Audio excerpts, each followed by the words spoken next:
सरकार द्वारा जारी किए गए प्रस्ताव में यह स्पष्ट हो चुका है कि यह स्कीम वापस नहीं होगा। क्या वे अग्निपथ स्कीम के खिलाफ प्रदर्शन करना बंद कर देंगे? किस प्रकार विरोध या प्रदर्शन करें कि यह स्कीम वापस हो जाए? अगर जनता को लगता है कि राजा की यह नीति मेरे पक्ष में नहीं है तो विरोध होना ही चाहिए।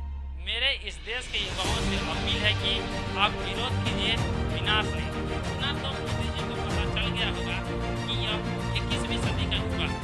अगर यह स्कीम वापस नहीं होगा तो हमने आपको बैठाया है गोदिया में उठा के गुजरात निकाल देंगे। जय हिंद दोस्तों, देश में अग्निपथ स्कीम के खिलाफ प्रोटेस्ट अभी जारी है। पब्लिक प्रॉपर्टी में आग लगाई जा रही है। 19 जून को स्कीम लॉन्च होते ही विरोध प्रदर्शन जारी है। सरकार द्वारा जारी किए गए प्रस्ताव में यह स्पष्ट हो चुका है कि यह स्कीम वापस नहीं होगा। तो क्या अब छात्र बर्बाद हो जाएंगे? क्या वे अग्निपथ स्कीम के खिलाफ प्रदर्शन करना बंद कर देंगे या फिर 4 साल के अंदर अग्नि के मुंह में चले जाएंगे?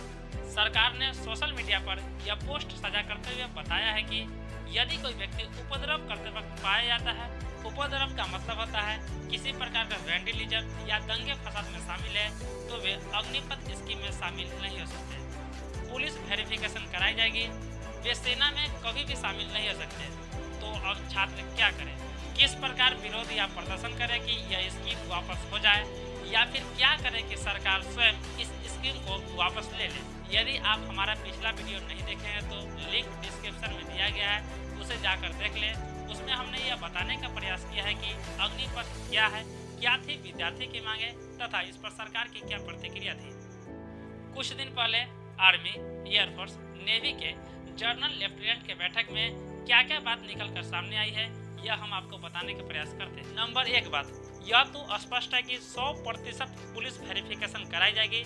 यदि किसी छात्र पर FIR दर्ज है या फिर दंगे फसाद में शामिल है तो वे सेना के किसी भी फोर्स में शामिल नहीं हो सकते। नंबर 2 बात, इन्होंने कहा है कि इतने कम उम्र हम इसलिए रखे हैं क्योंकि हर साल लगभग 17,000 सैनिक का अर्ली रिटायरमेंट का प्रस्ताव आता है। इसी को ध्यान में रखते हुए हमने एज लिमिट की क्राइटेरिया को कम किया। तीसरी बात, लोगों ने यह पूछा कि 4 साल बाद सरकार क्या दे रही है। इन्होंने बताया कि 4 साल बाद गृह मंत्रालय ने 10% आरक्षण ऑलरेडी सेंट्रल पुलिस फोर्स में देने की बात कही है। इसी तरह कई विभागों ने, जैसे एजुकेशन ने कहा है कि वे NIOS की डिग्री देगा। NIOS का मतलब होता है national institute of open scholarship का सर्टिफिकेट देगा। तीसरी बड़ी बात, सेवा निधि का पैकेज दिया जाएगा जिसमें अग्निवीरों को 30,000 पहले मंथ के लिए, फिर इसे बढ़ाकर अगले साल तक 40,000 कर दी जाएगी। इसके साथ ही इसके सैलरी से 30% की कमी कर रिटायर के समय लगभग 12 लाख रुपए दिए जाएंगे। इसके साथ ही अग्निवीरों को शहीद होने पर 1 करोड़ तथा शरीर में किसी भी प्रकार की विकृति आने पर सरकार द्वारा बीमा के रूप में 44 लाख रुपए दिए जाएंगे। देश सेवा के लिए सर्वोच्च बलिदान सम्मान दिए जाएंगे।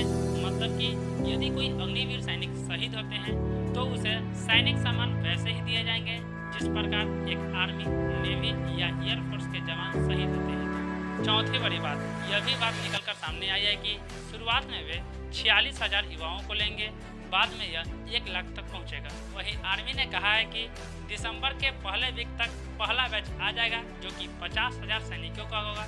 वहीं दूसरा बैच फरवरी 2023 में जो कि 46,000 सैनिकों का। वहीं नेवी ने कहा है कि अग्निवीरों को 30 तक नेवल बैच शुरू कर दी जाएगी। वहीं ट्रेनिंग उड़ीसा में एक जगह है चिल्का, वहां पे कराई जाएगी। साथ ही वहां पे महिला कैंडिडेट्स को भी ली जाएगी। प्रेस कॉन्फ्रेंस में एक दिलचस्प बात निकलकर सामने आई है। उसमें कहा गया है कि यह स्कीम में परिवर्तन हम किसी के डर से नहीं किए, जबकि इसकी घोषणा पहले से ही होनी थी।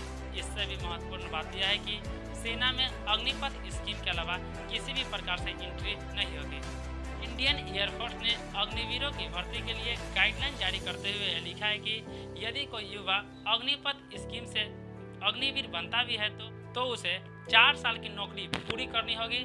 वे बीच में नौकरी छोड़ के नहीं जा सकते हैं। इसके साथ ही 1 साल में 30 दिनों की छुट्टी दी जाएगी।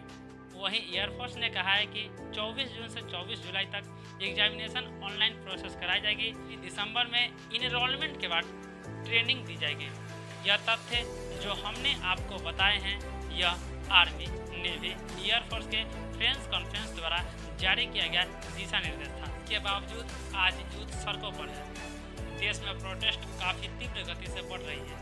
आप ही बताइए, आपके घर में आपके पिता से मतभेद हो जाए तो क्या आप घर में आग लगा देंगे?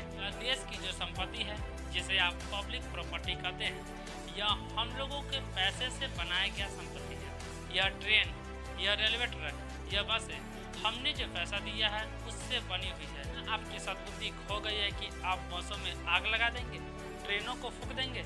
रेलवे मंत्रालय के अब तक रिपोर्ट में पाया गया है कि 800 करोड़ का नुकसान हो चुका है। अपने ही लोगों पर पत्थर मारकर क्या यह स्कीम वापस हो जाएगा? अगर जनता को लगता है कि राजा की यह नीति मेरे पक्ष में नहीं है तो विरोध होना ही चाहिए। तो विरोध कैसे करें? आइए हम जानते हैं किस प्रकार विरोध करें कि यह स्कीम वापस हो जाए। अगर आपको विरोध करना है तो सत्याग्रह कीजिए। सत्याग्रह का मतलब सत्य के लिए आग्रह करना। देशव्यापी छात्र पैदल आंदोलन चलाइए। आप अपने मोहल्ले में 100 लोगों द्वारा एक ज्ञापन तैयार कीजिए। अपने क्षेत्र के डीएम आवास पर आंख पर काली पट्टी बांधकर उन्हें ज्ञापन सौंपिए। राजा को मालूम चल जाए कि हमने जो नीति लाई है इससे जनता सहमत नहीं है। मेरे इस देश के युवाओं से अपील है कि आप विरोध कीजिए, विनाश नहीं। ना तो मोदी जी को पता चल गया होगा कि यह 21वीं सदी का युवा है। अगर यह स्कीम वापस नहीं होगा तो हमने आपको बैठाया है, गोदिया में उठा के गुजरात में डाल देंगे। आज के लिए बस इतना ही। अगर आपको कोई और टॉपिक के बारे में जानना हो तो कमेंट सेक्शन में जरूर बताएं। तब तक के लिए जय हिंद।